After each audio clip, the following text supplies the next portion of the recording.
una de les coses que m'agrada a YouTube és que es podria dir que és la nova televisió. Si tu veus el seu eslògan, que és Broadcast Yourself, és tu emiteixes, tu transmeteixes el que vols dir. Això és el que interessa. És el bo que tu arribes, et graves amb un mòbil o una càmera, el que vulguis, i et dona la teva opinió. I si la gent s'ho veu, genial, si no també. No fa falta que ningú mitjà modifiqui aquesta informació. La dones tu i l'escolta tal com tu l'has dit.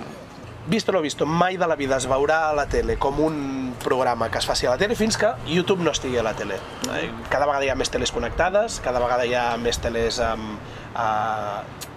que tenen l'opció de ser connectades, tot i que la persona en qüestió encara no l'ha connectat, però l'únic moment on visto lo visto com a tal es veurà a la tele serà així. O sigui, per nosaltres fer una cosa a la tele seria fer un pas enrere.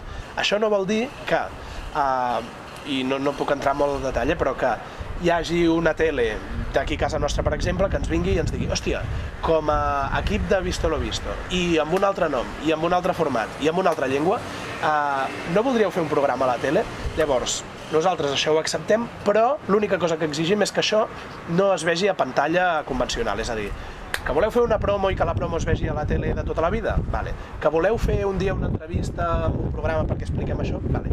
Però que això acabi portant a tv3.cat, per exemple, perquè aquest programa es vegi online.